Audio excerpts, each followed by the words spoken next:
बंधुओं, श्री नामदेव जी बचपन से अपने नाना जी के घर पे रहे। इनके नाना जी का नाम था श्री वामदेव जी महाराज। इनके जन्म की कथा तो और बड़ी है, कभी ऐसा समय आएगा तो 3 दिवसीय आपको नामदेव जी का चरित्र श्रवण कराएंगे।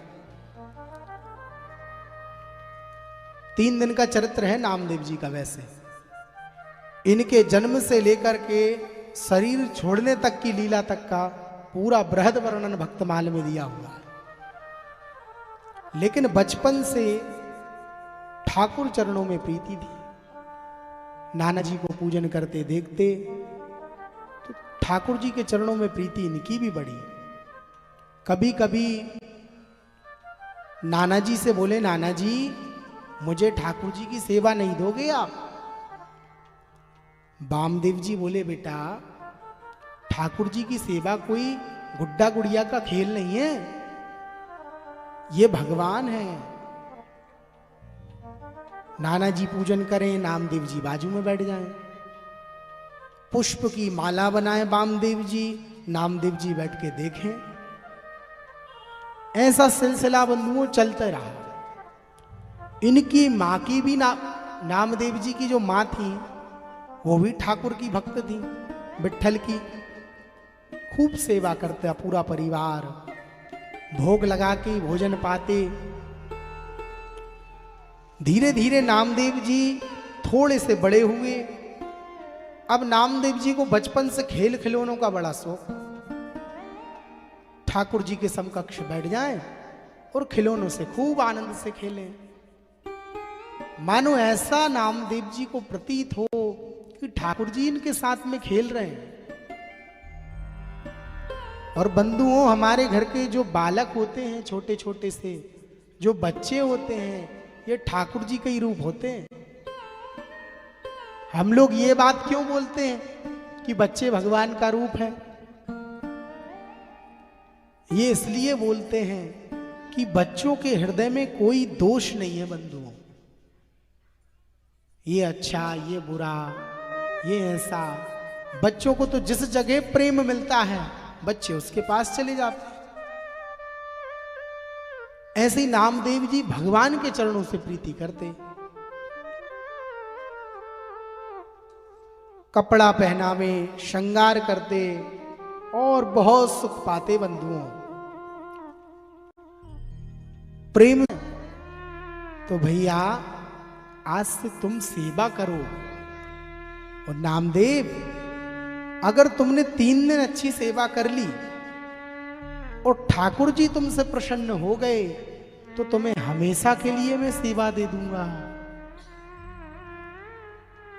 बंधुओं, प्रातः हुआ, नाना जी सारी चीज बता के चले गए। ठाकुर जी को दूध का भोग लगे, ऐसे ऐसे तू भोग लगाना, सारी बात बता के चले गए। अब हुआ ये, नामदेव जी प्रातः हुआ, सबसे पहले मंदिर के कपाट खोले। और बंधुओं, अब नामदेव जी ने पुष्प को इकट्ठा किया, पुष्प तोड़े, माला बनाई, सुंदर जल भरा, जल के पात्र को लिया और कुल सामग्रियों को इकट्ठा किया। अब नाना जी कहते थे, रोज दूध को भोग पावे ठाकुर जी, रोज दूध आरोगे। नामदेव जी ने बंधुओं 2 सेर दूध लिया, उस दूध को पात्र में रखा, पात्र में दूध को औटाया, खूब औटाया। औटा करके केसर डाल दी, उसमें मिश्री डाल दी और पात्र में रख करके कुल सामग्रियों के साथ नामदेव जी ठाकुर जी के मंदिर आ गए। बंधुओं, नामदेव जी ने ठाकुर जी की मूर्ति को पात्र में पधराया, स्नान कराए, सुंदर वस्त्र पहनाए, श्रृंगार किया। श्रृंगार करने के बाद में देखिए, कभी भी घर में ठाकुर जी हो, बिना तुलसी के ठाकुर जी नहीं रहते, याद रखिएगा। तुलसी जी कलयुग में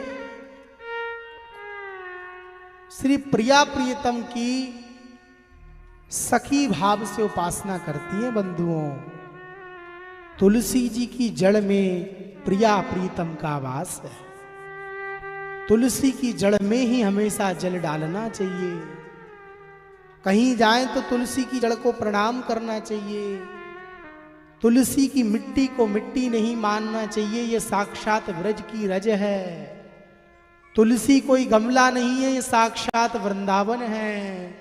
तुलसी का पौधा कुछ नहीं है, साक्षात कुंज है। उसी कुंज में प्रिया प्रियतम गलभैया दे करके खड़े हैं। उसी जड़ में प्रिया प्रियतम को प्रणाम करना चाहिए बंधुओं।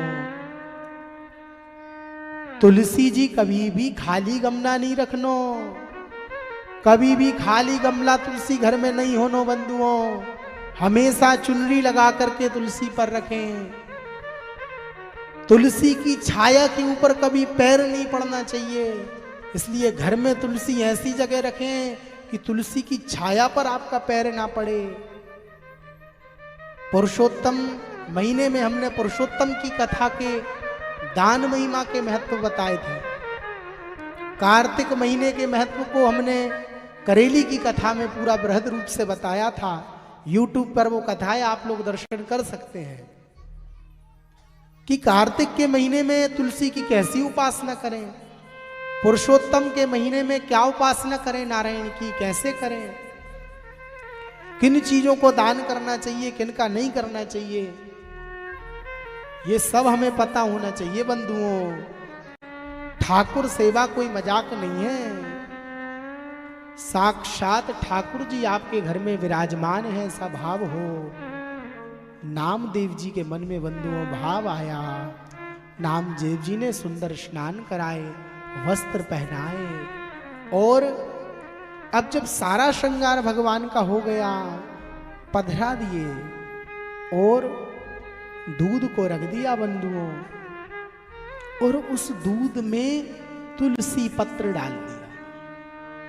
हे विठ्ठल, मेरे दूध को आरोगिए, पीजिए। निवेदन किया बंधुओं। 1 घंटा हो गया देखते देखते देखते देखते। नामदेव जी सोचे अब पी लिए होंगे, तो धीरे से एक आंख खोल के देख रहे हैं, अभी भी नहीं पिया। अरे ठाकुर, 1.5 घंटा हो गया, 2 घंटा हो गया देखते देखते, ठाकुर जी दूध ही नहीं आरोग रहे। अब दूध नहीं आरोग रहे बंधुओं, तो नामदेव जी को लगा कहीं ऐसा तो नहीं दूध अपवित्र हो गया, स्पर्श हो गया कुछ। बंधुओं, नामदेव जी ने दूध लिया और वृक्ष में डाल दिया। ध्यान से श्रवण करिएगा सभी लोग।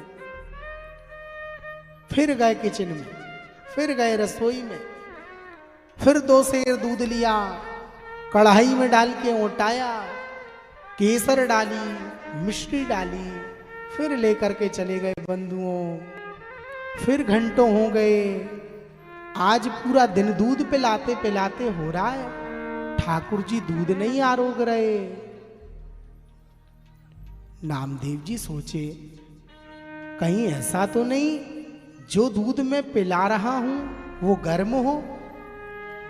तो बंधु वो ठंडा करने लगे उसे, फिर रख दिया ठाकुर जी के सामने। विठ्ठल, मुझे क्यों परेशान कर रहे हो? 6 घंटा हो गए दूध नहीं पी रहे। नाना जी को कहीं पता चल गया, कितनी डांट लगाएंगे। बहुत कहा, नहीं पिए ठाकुर जी। फिर नामदेव जी सोचे कहीं ऐसा तो नहीं मिश्री ज्यादा हो गई हो, मीठा ज्यादा हो गया हो। फिर दूध लिया, फिर पेड़ में डाल दिए, फिर रसोई में गए, फिर दूध गर्म किए बंधुओं। अब की बार शक्कर की मात्रा, मिश्री की मात्रा को कम रखा। फिर ठाकुर जी के समकक्ष ले गए। ठाकुर अब पियो, अब आरोगो। मां ने पूछा, नामदेव कोई इतनी दूर तक दूध पिलाए ठाकुर जी को? ए मैया, मैं ऐसी वैसी पूजा नहीं करूं, मैं पूरी भाव के साथ पूजन करूं। या नहीं कि मैं आयो, जल लियो, पटक दियो, कपड़ा पहना दिए, चंदन लगा दिए, ये में से पूजन ना होए मैया। मैं जो भी पूजन करूं भाव से करूं। भाव जगत की बात है बंधुओं। बाल बुद्धि, इस संसार में दो हट सबसे खतरनाक हैं, एक बाल हट और एक स्त्रिया हट। बालक अगर किसी चीज की जिद कर दे तो मैयाओं को पूरा करना पड़े। स्त्री अगर किसी चीज की जिद कर ले तो घर परिवार बना भी दे और यही स्त्री घर बिगाड़ भी दे। इसलिए संसार में दो हट सबसे खतरनाक है बंधुओं। मां को समझाए नामदेव जी, मां मैं ठाकुर जी की पूजन करूं, बेटा मैं या कह रही तू भोजन कर ले। नहीं मैया, पहले ठाकुर जी दूध आरोग ले, वाके बाद भोजन करूंगा। बंधुओं, नामदेव जी ने ठाकुर जी को दूध रखा, आरोगा नहीं, तो नामदेव जी ने भी भोजन नहीं किया बंधुओं। मां सोची दूध का भोग लगाया होगा, सोई पी लेगा। शाम हो गई बंधुओं, लाए दूध को, फिर डाल दे, फिर पेड़ में डाल दो। अब की बार सोचे एक काम करूं, मिश्री केसर सब अलग अलग रख दिए, दूध गर्म कर दिए और कटोरी में सारी कुल सामग्रियां सामने रख दी। ठाकुर अब एक काम करो, तुम्हें जितना मीठा पीना है मैंने मिश्री रख दी, अब आरोग लो। देखते देखते बंधुओं रात हो गई। पुकार रहे हैं, हे ब्रज के नंदलाल, हे विठ्ठल, दूध को काहे नहीं आरोग रहे? कौन सा अपराध हो गया?